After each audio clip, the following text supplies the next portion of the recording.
سلام حبيباتي، كنتمنى تكونوا بالف خير وانتم كتشوفوا هذا الفيديو. اليوم بغيت نشارك معكم بيتزا كتجي غزاله بزاف البنات بالكفته ولي شامبينيون الفطر طري ماشي معلب. كتجي زوينه البنات لا في شكل لا في المذاق، مع التقنيه ديال كيفاش تجيك هكايا البيتزا طالعه من الجناب ورقيقه من الوسط. هذا هو الشكل ديالها البنات. الا عجبتكم الوصفه ديالي كيف العاده ما تبخلوش عليا بلا لايك ديالكم، ولا كنتوا اول مره كتزوروا قناه ويعجبكم محتوى ما تنساوش تنضموا لينا. مرحبا بكم في العائله الصغيره ديالنا. دابا نخليكم مع المقادير وطريقه التحضير. بسم الله على بركه الله. المقادير والطريقه في نفس الوقت. عندي هنا 2 كيسان ديال الفورص وكاس لاروب ديال القمح الفينو. اللي ما عندهاش الفينو يمكن ليها ما ديروش. هنايا تناخذ معلقه كبيره مع مرج ديال الخميره ديال العجينه والملحه والحليب وزيت الزيتون. بالنسبه للحليب اللي ما توفرش ليها ما ديروش، غير هو كيهشش هذيك العجينه كيخليها تجي هشيشه. اللي ما توفرش ليها الحليب تعجن العجينه وتخليها تخمر مزيان باش تعطيها نفس نفس لا تيكستور ديال العجينه بالحليب. هنا كما كتشوفوا غادي نجمع هذيك العجينه ديالي غير بالمعلقه هكايا، ما كتحتاجش ما كتحتاجش تبقاو تعجنوا فيها بزاف. غنحاول نجمعها. بالنسبه للعجينه ما كتكونش قاصحه، كتكون هكايا كتلصق في اليد كما كتشوفوا. كنبقى هكا نورك عليها في يديا، من بعد كنجمعها كما كتشوفوا بحال الطريقه هذه. المهم العجينه كتكون كتلصق، ما تكونش قاصحه، ما تكونش مرخيه اكثر من القياس. بالنسبه للمقادير ديال الحشوه، عندي هنا 2 فلفلات قطعتهم رقاق شويه، بصله قطعتها هكا طويله ماشي رقيقه شويه. عندي هنا واحد 200 غرام ديال الكفته، وعندي الصوص ديال البيتزا. غادي نخلي لكم يطلع لكم واحد الشريط من الفوق دابا. هذيك هي صوص بيتزا ديجا حاطها في قناه، والزعتر. هادو المواد الاساسيه. بالنسبه للعطريه راه ما كنديروش شي عطريه، غير الملحه والبزار فقط. هنا غندير الزعتر، نشحر هاد المكونات هما الاولين، بعدا ندير عليهم شويه ديال الزيت والملحه والابزار. صافي غادي نشحرهم، ماشي غادي نطيبهم، غير نشحروهم البنات، لان انا غادي نعاودو ندخلهم الفران والعجينه كتكون خضره، ما كنطيبهاش انا نص طيبه. وهنايا الشامبينيون انا ديجا عندي مقطع ودايره في الكونجيلاتور. كناخذ منه غير واحد الكميه قياس اللي بغيتو. انا تناخذ هكايا كميه وكنقطعو نديرو في الكونجيلاتور. اللي عندنا المعلب غير تغسلوه مزيان وتشحروا حتى هو مع شويه ديال الزبده والملح والابزار باش يعطي واحد المذاق زوين. هذا غادي ندير معاه معلقه مع مرج ديال الزبده ولا نص معلقه ديال الزبده كافيه نتوما كما كتشوفوا، والملحه والابزار. ما غاديش نزيد شي حاجه اخرى. الابزار وغادي نشحرهم من با نص دقيقه راه كيكونوا مشحرين، سيرتو الا كانوا هكا في الفريكو ما تياخذوش وقت بزاف، غير يحيد منهم داك الماء. وما تجهدوش عليهم البوطه باش ما يتحرقش لكم الزبده. هنايا العجينه ديالي غادي ناخذها وغادي نطلقها بالقمح الفين والرقيق باش تجيكم هذيك الطبقه المقرمشه اللي لتحت، كتجي زوينه الا درتو الفينو. غادي نعاود نجمعها مزيان الطريقه هذه ونرش الفينو ولا ديروا الزيت، وغادي نطلقها كما كتشوفوا. تنورك بصبعاني الوسط، نطلق الوسط ونخلي شويه الجناب غلاظ، عاد غادي ندور على الجناب. غادي نطلقها دابا بيد الله كما كتشوفوا ولا باليد اللي بغيتو.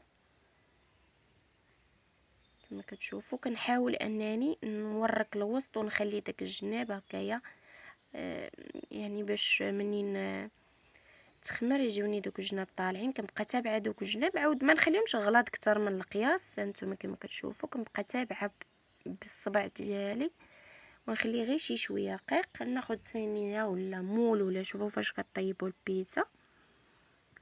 صافي تنبقى هكا تابعه دوك الجنيبات الطريقه هذه. نرش بعد الطحين داك الفينو من التحت باش ما تلصقش ليا البيتزا. بالطريقه هذه. وعاود ما نخليوش دوك الجناب غلاظ، حيت ملي غادي تنفخ يعني غادي يطلعوا اكثر من القياس. كناخذ فورشيطه ولا بيك فيت نبيكي هذيك العجينه. ناخذ الصوص ديال البيتزا، حيد منها ورقه موسى. بالنسبه للصوص بيتزا كنديرو غير مطيشه، كنحيدو لها الزريعه، كنحكوها شويه ديال الحبق، شويه الزعتر، زيت الزيتون، ملحه والابزار، شويه ديال التحميره، شويه ديال المطيشه ديال الحك وورقه موسى صافي. وكنديروها تشحر حتى كتشرب مزيان، وكنطحنوها ولا كندوزوها في الصفايه صافي. كندور على الجناب هكا كما كتشوفوا. ومن بعد اللي بغات دير هكا في الطبقه هذه كدير فيها شويه ديال الفرomاج، يمكن ليها ديرها اللي متوفر ليها بزاف ديال الفرomاج وبغات تكثر الفرomاج اكثر من القياس، يمكن ليها ديرو في الطبقه التحتانيه. وفي الطبقه الفوقانيه انا كنسرح هذاك الشامبينيون ديالي، تنخلي واحد شويه تنزيدو من الفوق. انا غادي ندير هذيك الفلفله والبصله ديالي من فوق، ونحاول نستفوهم بعاد على الشامبينيون. من بعد ما كملت كناخذ الكفته هكا، وكنبقى ناخذ طريفات صغيورين كما كتشوفوا، يعني كنقطع طريفات صغيورين وكنبقى نحط الكفته. درت فيها شويه ديال الملح وشويه ديال الابزار فقط، وكنحط يعني كنوزعها على البيتزا ديالي كامله بنفس الطريقه كما كتشوفوا. غادي نستمر بحال هكايا حتى نكمل الكميه اللي عندي.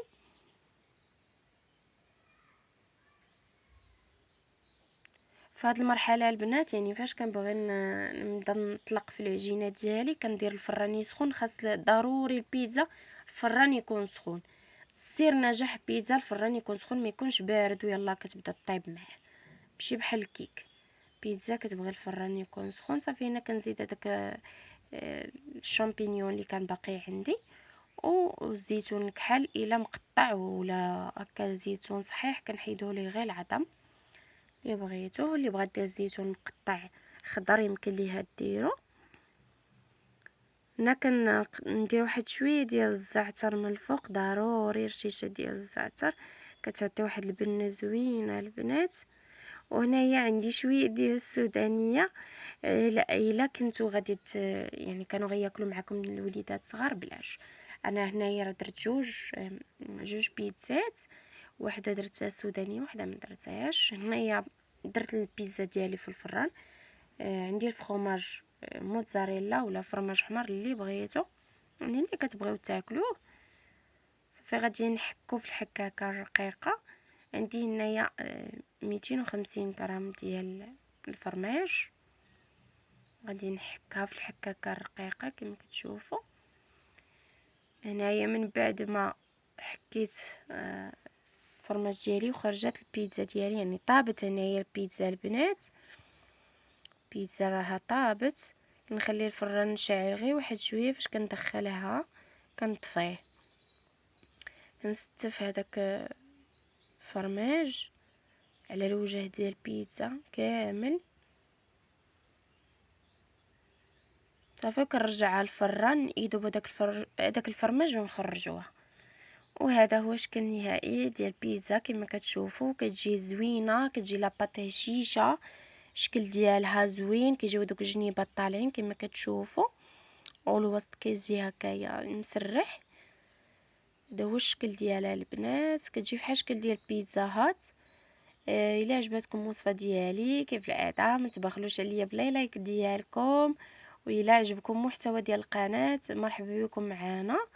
و الا بغيتوا يعني شي وصفات هكا اكتبوا لي في لي كومونتير ان شاء الله ونوجدهم معاكم. بارطاجيو لا فيديو مع الاحباب ديالكم اللي كيهمهم الامر في مواقع التواصل الاجتماعي. تلقاو في فيديو جديد ان شاء الله. مع السلامه.